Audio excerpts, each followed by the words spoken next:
안녕하십니까. 생명과학 2주차 동영상 강의 시작해 보겠습니다. 자, 우공비책 190쪽이고요. 22강 에너지 흐름과 물질 순환에 대해서 한번 공부해 봅시다.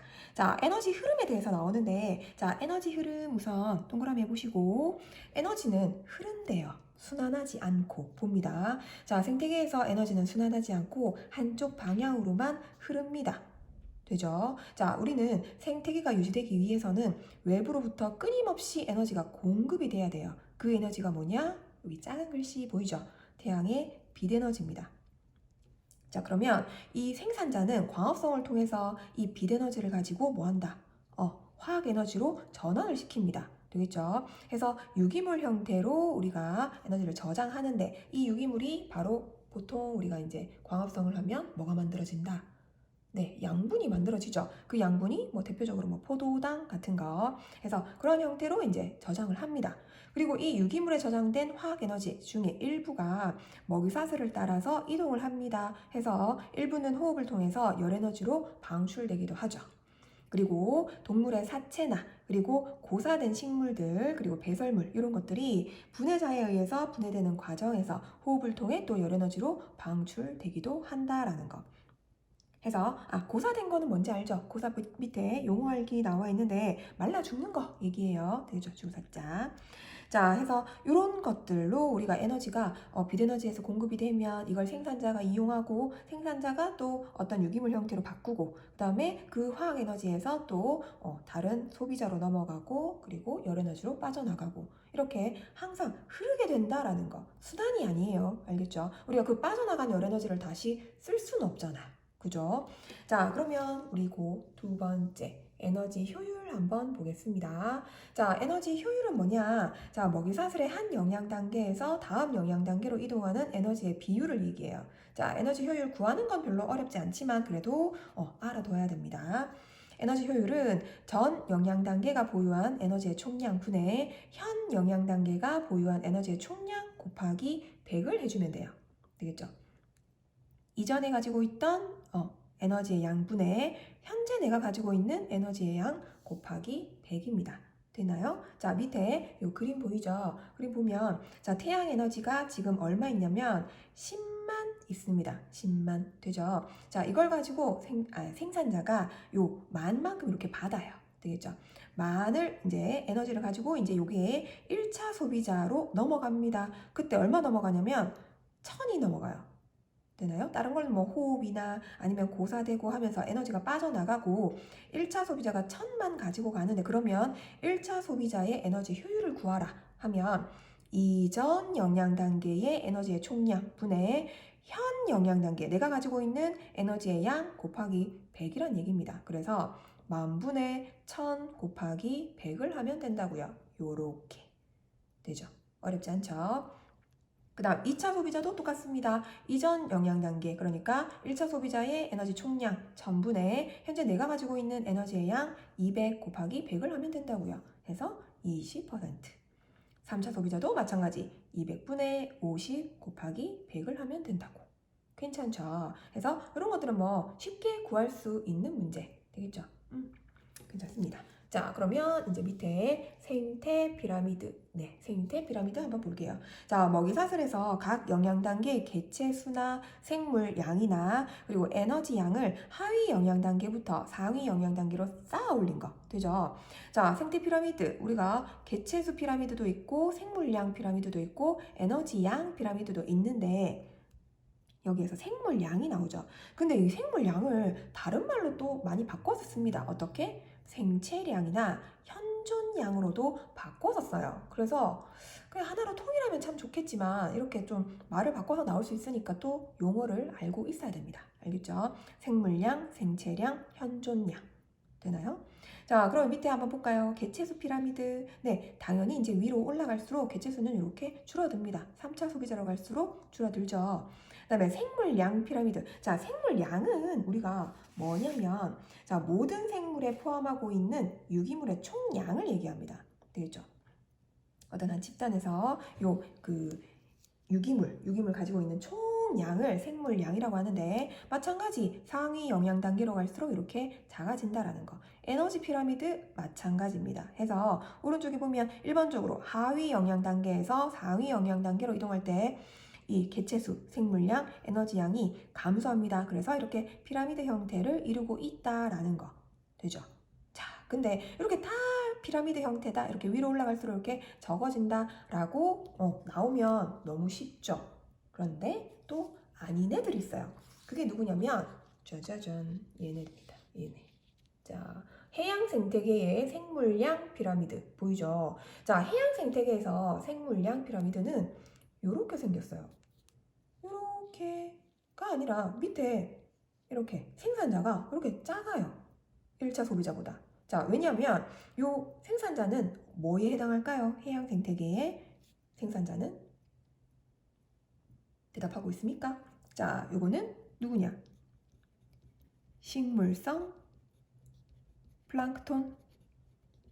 뭔지 알죠? 플랑크톤. 자, 식물성 플랑크톤. 자, 얘네들은 우리가 굉장히 이제 자그만한 애들이잖아요. 그러니까 우리 왜 그 분열법으로 번식하는 애들이잖아요. 그러니까 요 자체 가지고 있는 유기물 자체가 굉장히 작아요. 근데 굉장히 빨리 번식할 수 있는 거지. 해서 이 생물량 자체는 이렇게 작지만 굉장히 많은 수를 가지고 있고, 그리고 이런 식으로 번식이 그만큼 빨리 되기 때문에 생물량 자체는 이렇게 작을 수 있다라는 거. 이게 좀 이제 예외가 있는 거니까 생태계 중에서도 해양 생태계는 이런 식으로 생물량 피라미드만 좀 주의 깊게 잘 봐주면 되겠습니다. 이해되죠? 자, 그러면 다시 넘어가서 밑으로 넘어갑니다. 밑으로. 자, 여기 이제 물질의 순환이 나오는데 이제 에너지는 흐른다 그랬어요. 근데 물질은 순환합니다. 자, 어떻게 순환하느냐?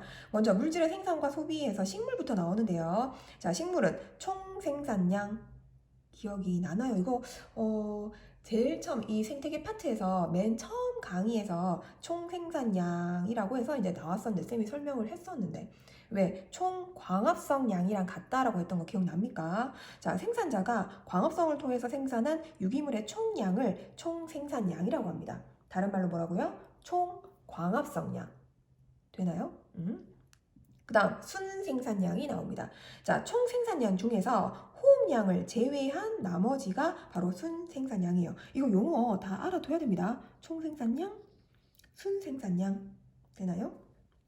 해서 이렇게 순생산량, 호흡량을 제외한 나머지.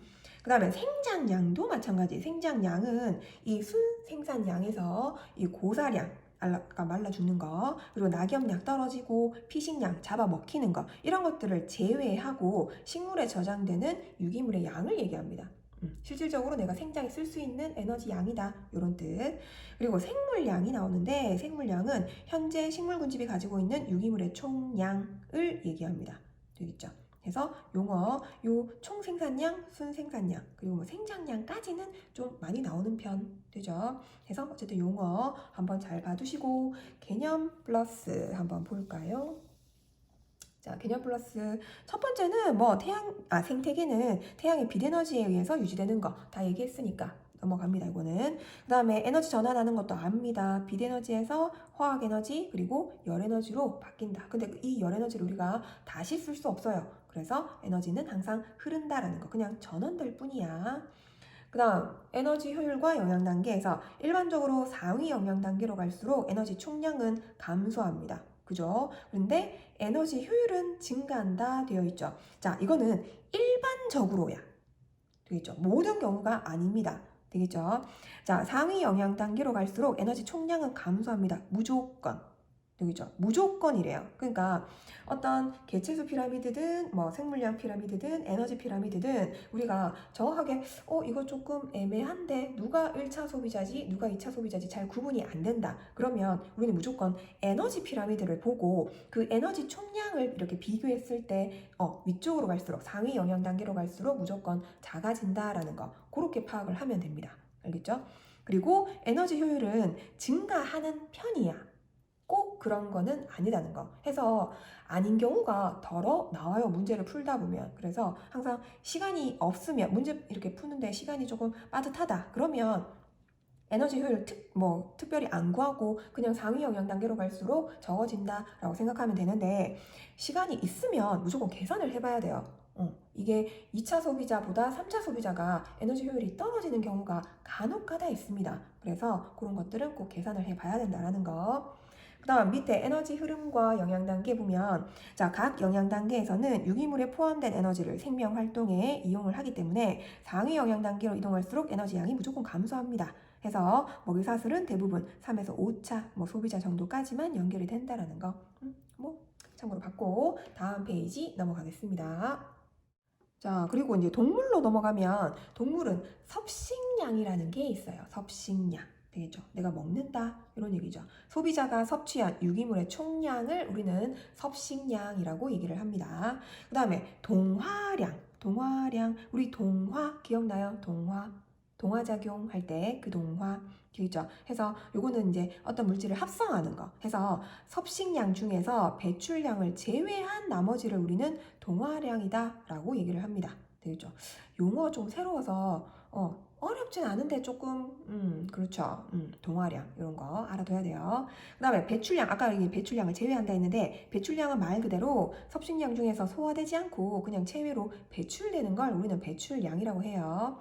해서 이런 그래프도 많이 보게 될 겁니다. 해서 뭐 생장량, 순생산량, 호흡량, 총생산량 해서 각각 뭐에 해당하는지 이런 뭐 피식량이나 고사량을 보고 판단을 해줄 수 있어야 되고 그 다음에 이런 그래프로도 나옵니다.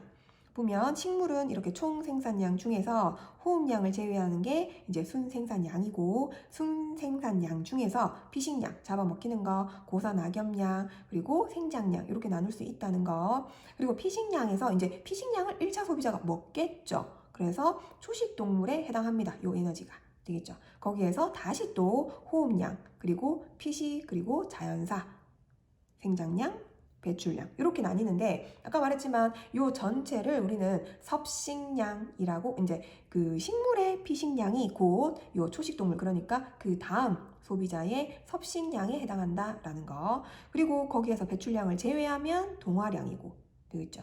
그리고 뭐 생장량 뭐 이런 것들이 있다라는 거. 용어가 중요합니다. 알겠죠? 그래서 용어 좀 잘 살펴보시고 그 다음에 이제 물질의 순환 가봅시다. 자, 물질의 순환 나오는데 생태계에서 물질은 순환하며 먹이사슬을 따라 이동한 뒤에 다시 환경으로 돌아갑니다. 물질은 순환을 해요. 에너지는 흐르지만. 되죠? 자, 탄소 순환과 질소 순환이 있습니다. 자, 탄소 순환 많이 봤을 거예요. 대기 중에 탄소는 광합성과 호흡 과정을 통해서 순환합니다. 자, 밑에 자료 분석에서 쭉 나오죠. 요거 이제 좀 이따가 봅시다, 우리. 그 다음에 질소 순환 보면 대기 중의 질소는 질소 고정, 질산화, 그리고 탈질산화 작용을 통해서 순환을 합니다.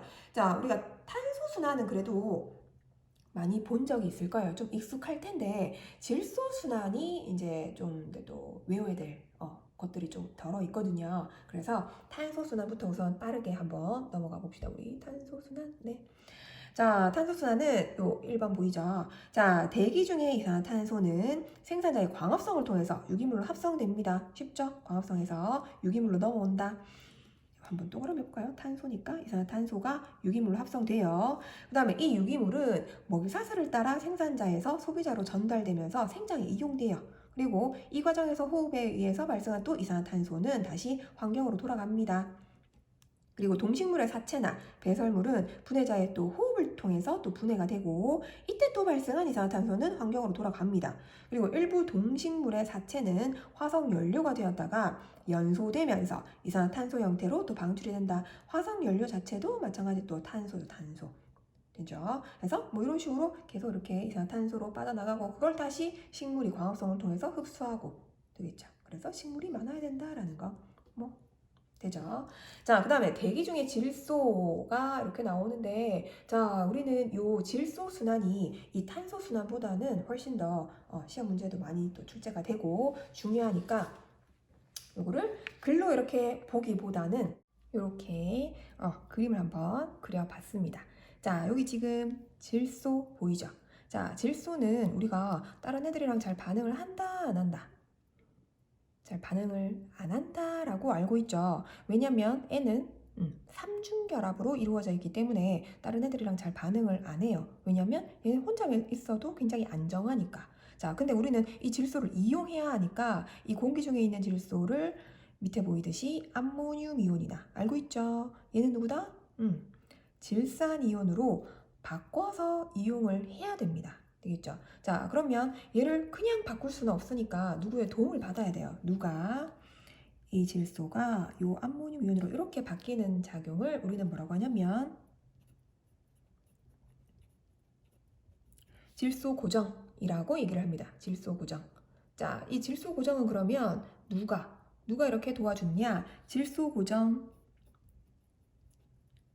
세균이라는 애가 있어요. 질소 고정 세균. 자, 대표적으로 우리 왜 그 앞에서 상리공생 배웠던 거 기억나죠? 상리공생의 대표적인 예가 뿌리혹 박테리아 기억납니까? 자, 뿌리혹 박테리아가 이 대표적인 질소 고정 세균입니다. 되겠죠? 그래서 같이 좀 연관지어서 알아두시고, 자, 그 다음에 또 마찬가지 이 질소를 뭘로?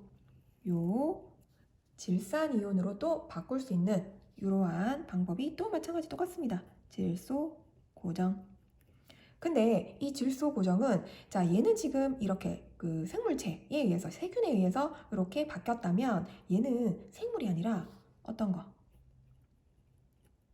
공중 방전에 의해서 이루어집니다. 공중방전, 뭐 번개 같은 거 생각하면 돼요. 그래서 이 질소를 바꾸는 방법에는 이렇게 두 가지 암모늄 이온과 그다음에 질산이온 각각 세균이나 공중방전 구분해서 외워줘야 됩니다.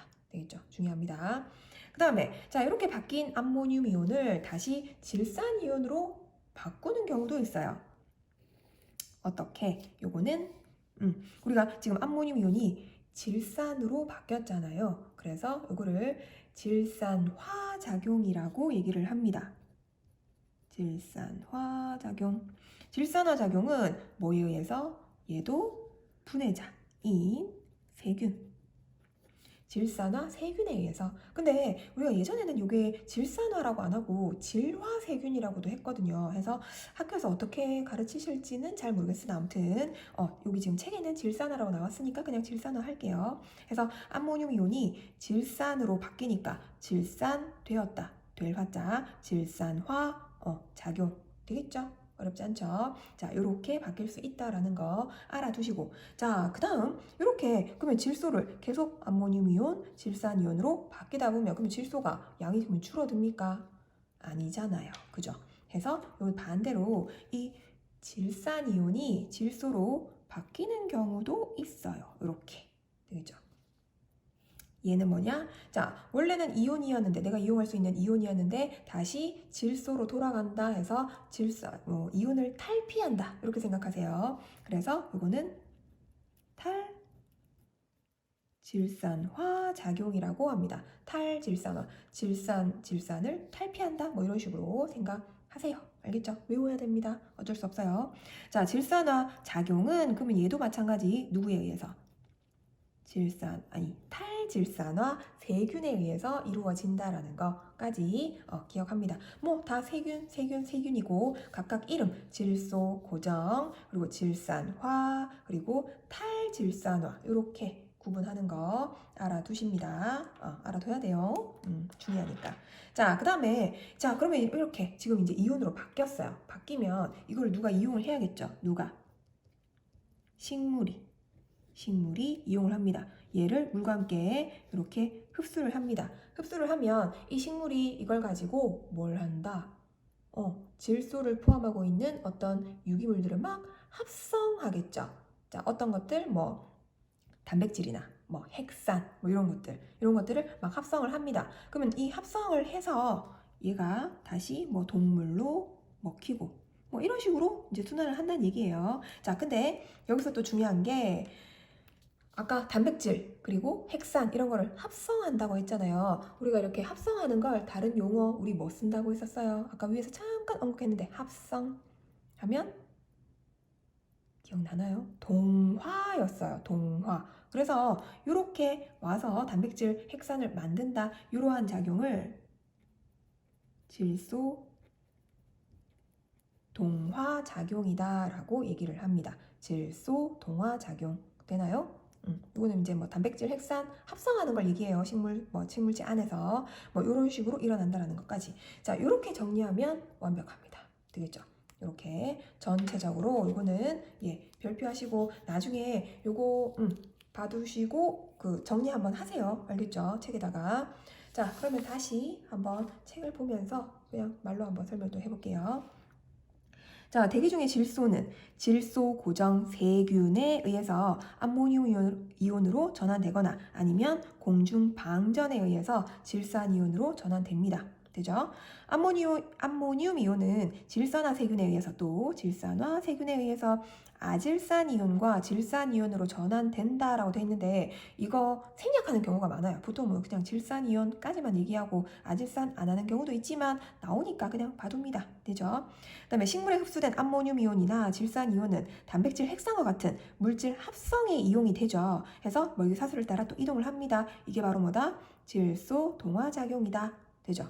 그리고 생물의 사체나 배설물에 포함된 질소는 분해자에 의해서 암모늄 이온으로 또 분해되어서 다시 식물로 흡수되거나 아질산이온, 질산이온으로 전환됩니다. 그리고 이러한 이온들은 다시 탈질산화 세균에 의해서 질소 기체로 또 전환돼서 환경으로 돌아가게 된다라는 거. 되겠죠? 아까 앞에서 봤던 그 정리한 내용 그대로입니다. 자, 그러면 밑에 쭉 보면 자, 생태계에서 에너지 흐름과 물질 순환 보입니다. 자, 생태계에서 중요한 거 에너지는 절대 순환하지 않지만 물질은 생물과 환경 사이를 순환한다라는 거.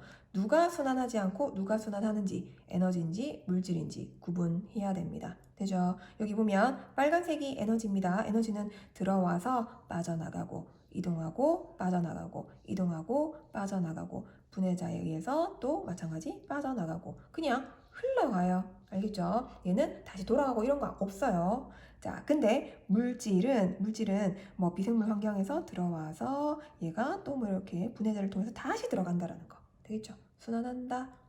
중요합니다. 간단하지만. 자, 그 다음에 개념 플러스 보면 자, 식물 군집에 따른 생산량 차이가 나오죠. 자, 천이가 진행 중인 군집은 자, 이것도 한번 밑줄 그어봅시다. 자, 천이가 진행 중이다. 그러면 생물 양은 적어요. 유기물의 양은 적다는 얘기야. 근데 생산량은 많습니다. 막 천이가 진행 중이니까 막 광합성 많이 하겠죠. 왜? 생장이 빠르게 일어나야 되기 때문에. 그 다음에 극상에 도달했다. 자, 극상에 도달한 군집은 어디까지 와야 된다고요? 기억이 날란가 모르겠네요. 이게 음수림 되겠죠? 음수림. 자, 생물량은 많아요. 이제 많이 만들어졌어, 유기물이. 근데 순생산량은 적습니다. 왜? 생산량과 소비량이 균형을 이루어서 순생산량은 적어진다라는 거. 그 다음 농경지는 순생산량이 많습니다. 광합성 많이 할 거예요. 뭐 이런 것들 천이가 진행 중인 애랑 극상일 애다. 이렇게 두 개 비교를 해줍니다. 그 다음 밑에 쌤이 다 설명한 거 질소 고정 작용 그래도 중요하니까 한번 볼게요. 질소 고정 작용은 대기 중의 질소를 식물이 이용할 수 있는 질소 화합물로 전환하는 과정인데 아까 얘기했던 거 나오죠. 뿌리옥 박테리아 대표적인 거, 그 다음에 아조토박터도 있습니다. 이렇게 세균에 의해서 일어나는 거. 그 다음에 질산화 작용은 암모늄 이온을 이 아질산 이온 또는 질산 이온으로 전환하는 작용인데 질산화 세균에 의해서 일어납니다. 질산화 작용이 질산화 세균이다라는 거. 그 다음 탈질산화 작용은 아질산 이온 또는 질산 이온을 질소로 다시 환원시켜요. 해서 탈질산화 세균에 의해서 또 일어난다라는 거. 이름이 뭐 같으니까 어렵진 않죠. 자, 단백질과 핵산, 단백질은 CHON 이렇게 질소 들어가 있죠. 그리고 핵산도 CHONP 이렇게 N 똑같이 들어갑니다. 그래서 단백질과 핵산을 만들려면 이렇게 질소가 꼭 필요하다라는 거. 그래서 이렇게 질소 순환이 중요하다라는 걸 설명하고 있습니다. 자, 다음 페이지 넘어가겠습니다. 자, 생태계 평형이 나오네요. 생태계 평형 뭐 어렵지 않습니다. 생태계 평형. 생태계를 구성하는 생물의 군지의 종류나 개체수, 물질의 양, 에너지의 흐름이 급격한 변화 없이 그냥 안정된 상태와 균형을 유지하는 걸 우리는 생태계 평형이라고 얘기해요.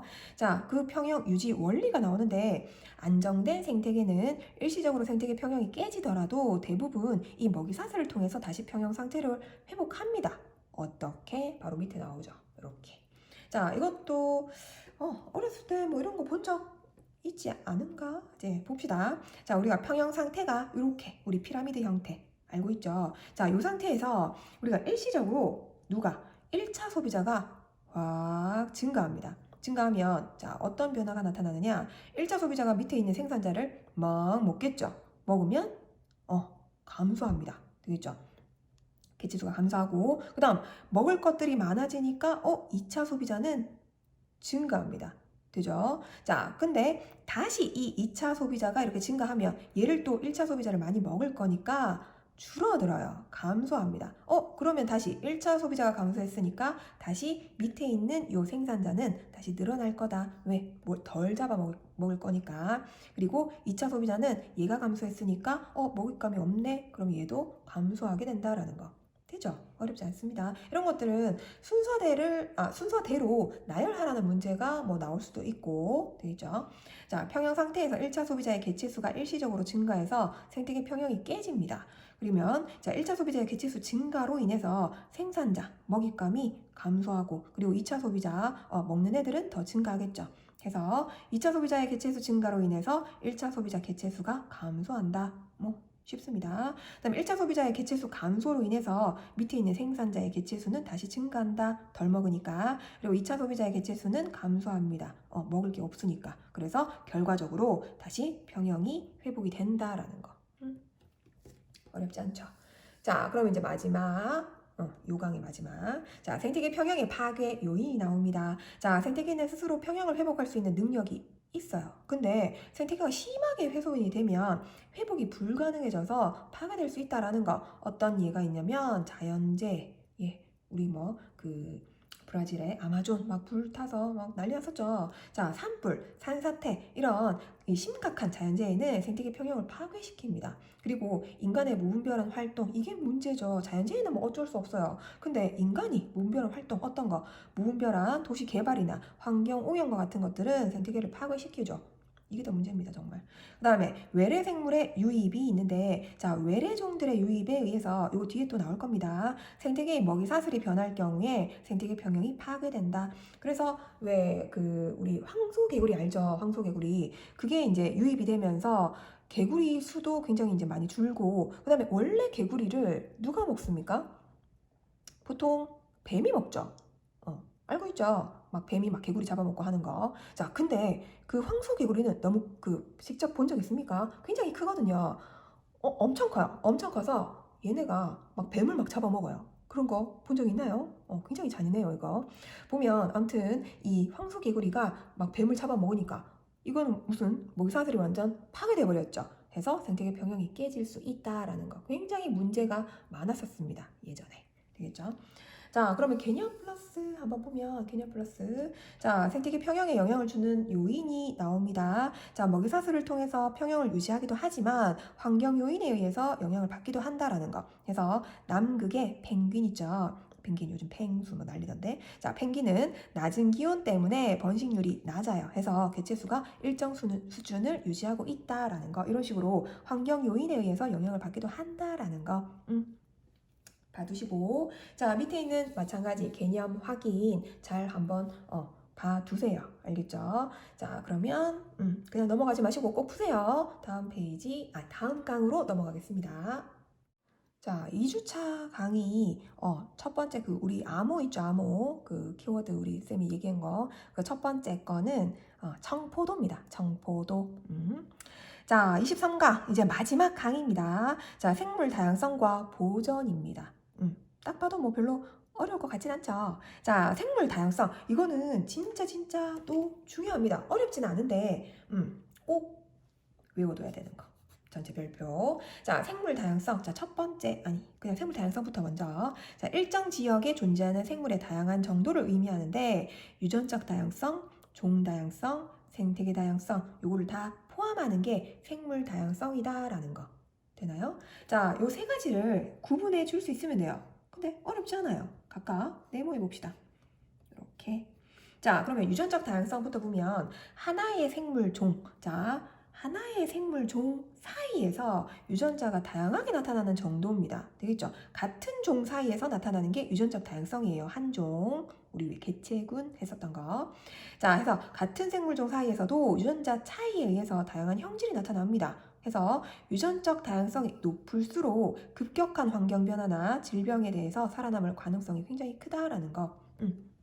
생각해보면 어렵지 않죠. 그 다음에 종 다양성, 이제 종이 다양하다는 얘기예요. 한 지역에 존재하는 생물종이 다양하게 나타나는 정도를 얘기합니다. 해서 종 다양성이 크려면 어떤 조건이 필요한가? 자, 요거 알아둡니다. 생물종의 수가 많아야 돼요. 그리고 이것도 기억합니다. 고르게 분포해야 됩니다. 되겠죠? 우리가 생물종 수가 같을 수는 있어요. 같으면 우리가 어떤 개체가 굉장히 많고 한쪽에는 굉장히 적고 이런 것보다는 골고루 이렇게 포함된 분포되고 있다 하면 훨씬 더 종다양성이 높다라는 거 이렇게 기억을 좀 해둬야겠습니다.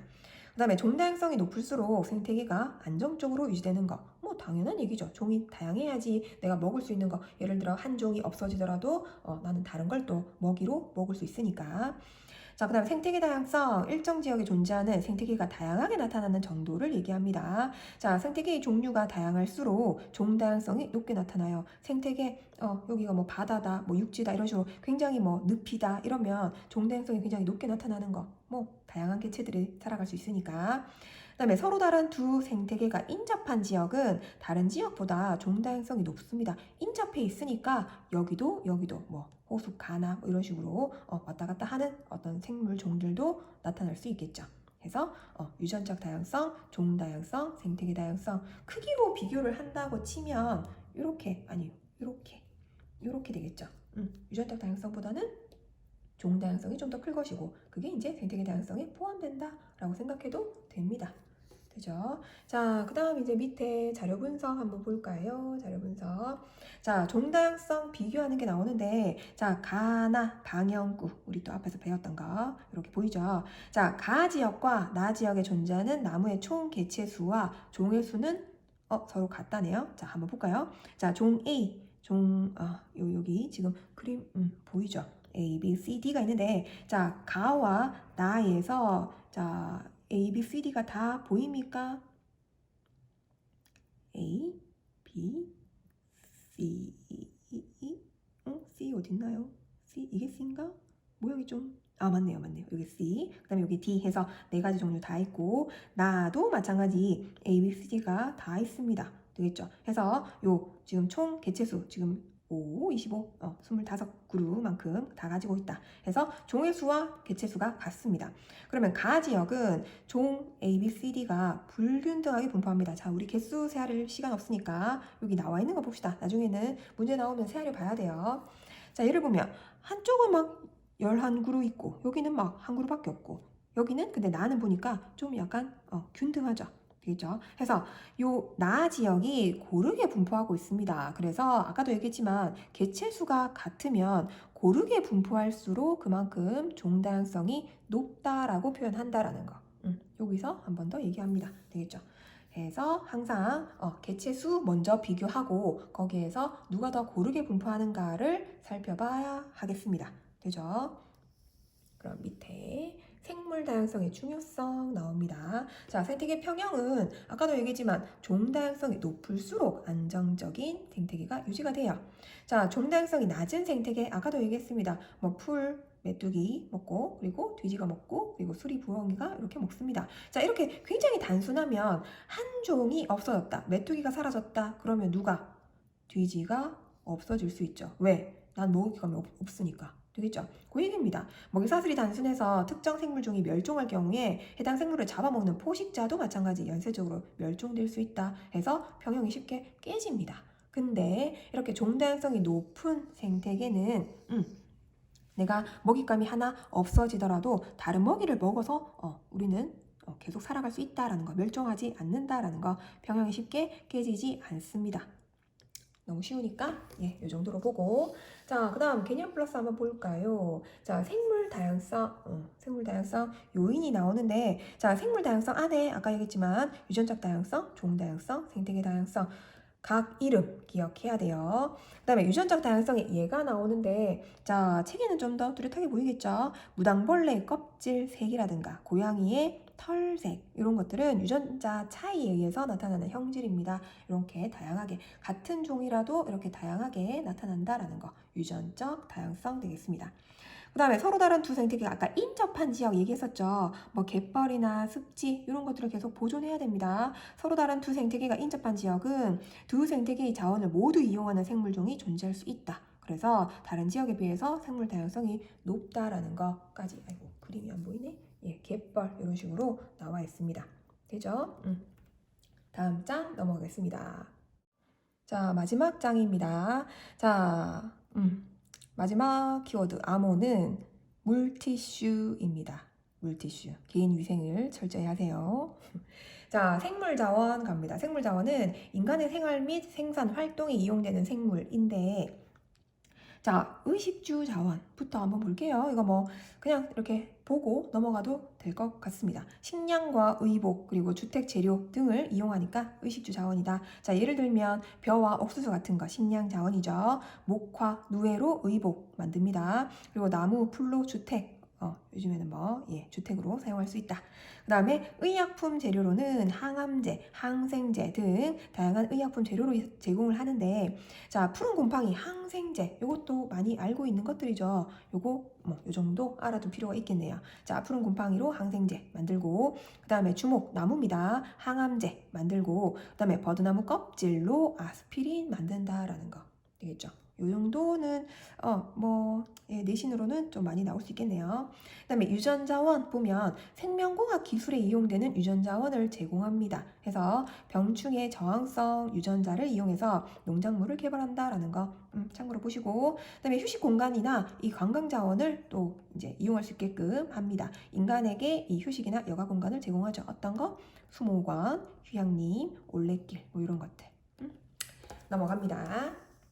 그 다음에 생물 다양성 보전해서 자, 생물 다양성이 감소하고 있어요. 이게 문제가 많죠. 그래서 왜 감소하는가를 한번 살펴볼 겁니다. 자, 서식지 파괴와 단편화가 나오는데 자, 서식지 파괴가 이게 문제죠. 서식지 면적이 감소합니다. 우리가 다 인간 활동 때문인데 자, 해당 지역에 서식하는 생물종이 감소하는 거. 자, 서식지 파괴가 왜 일어나느냐? 아까 얘기했던 도시개발이나 습지를 막 매립해요. 거기다가 막 땅을 이렇게 만들려고 습지 이런 것들을 이제 막 계속 보존해야 되는데 이런 것들을 막 덮습니다. 되겠죠? 그래서 생태계가 파괴된다라는 거. 이게 생물 다양성 감소의 가장 큰 원인이라는 거. 되겠죠? 서식지 파괴. 알아둡니다. 그리고 서식지 단편화해서 이것도 봐둘까요? 자, 도로나 철도 건설로 인해서 생물들의 서식지가 분리돼요. 해서 생물의 이동이 제한되면서 고립되어집니다. 우리 왜 그 로드킬 당하는 거 많이 본 적이 있나요? 도로에서 우리가 이렇게 서식지가 도로가 이렇게 생기면서 얘네들이 원래는 자기가 살던 공간인데 도로가 생기면서 끊어져요. 서식지가 분리돼 버려. 그러면서 고립돼 버린다. 그래서 나는 저쪽으로 넘어가려고 하니까 도로가로 계속 이렇게 나온다는 거. 위험합니다. 자, 그 다음에 환경오염과 기후변화 나오는데 자, 환경오염은 산성비로 인한 토양이나 수질오염 그리고 중금속 유입에 의한 생물 농축 같은 거 이런 것들에 의해서 생물 다양성이 감소되기도 한다. 그리고 기후변화 보면 지구온난화에 의한 이 생물의 서식 환경이 변화되어 그리고 번식 시기 교란으로 인해서 생물 다양성이 감소되기도 한다라는 거 되죠. 뭐 기후변화, 환경오염 전부 다 또 인간 활동이 또 영향을 끼치고 있죠. 그 다음에 외래종이 유입된다. 아까 우리 앞에서 잠깐 봤던 거.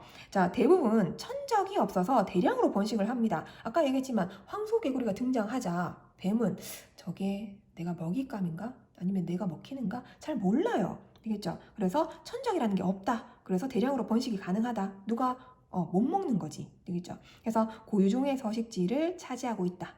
는 거. 그 다음에 기존 생태계의 먹이 관계를 변화시켜서 생태계를 파괴한다라는 거. 아까 얘기했습니다. 그래서 가시박, 꽃매미, 블루길, 뉴트리아, 큰잎베스, 붉은귀 거부, 황소개구리 대표적으로 많이 알고 있는 것들 봐두시고 그 다음에 불법적인 포획이나 남획이 있어요. 자, 불법적인 포획과 남획은 특정 생물종의 개체수를 감소시킵니다. 해서 해당 생물의 멸종을 초래하는데 우리 상어, 고기 이런 것들 이 불법 포획입니다. 알겠죠? 고래도 마찬가지. 그 다음에 아프리카 코끼리의 남획 굉장히 불쌍하죠. 이런 것들 생물 다양성을 감소시키는 원인들이다. 근데 가장 중요한 건 여기 생물 다양성 감소의 가장 큰 원인은 서식지가 파괴되는 것들 되겠죠. 봐두시고 그 다음에 생물 다양성 보존을 위한 노력 어떤 노력을 해야겠는가? 개인적인 노력은 쓰레기 분리 배출 일회용품 이런 거 쓰지 말자. 그리고 에너지 절약하자라는 거 되겠죠. 도덕입니다. 이런 거는. 그 다음에 사회적 노력은 생물 다양성 보존에 대한 캠페인이나 NGO 활동 되겠죠. NGO 단체 들어봤죠. 오른쪽 용어 알기도 나와 있습니다. 그 다음에 국제적 노력은 생물 다양성 보존을 위한 다양한 국제적 협약을 체결해야겠다 해서 생물 다양성 협약이라든가 람사르 협약, 나고야 의정서 이런 것들이 있는데 이런 것들은 그냥 참고로 보시고 넘어가겠습니다. 해서 개념 플러스 보면 주목 아까 나무 얘기했었고 항암제 그 다음에 생물 다양성 위험 요소로 아까 말했지만 서식지 파괴가 가장 큰 영향을 끼친다. 이 정도 표시해두고 나머지는 봅니다. 되겠죠? 여기까지.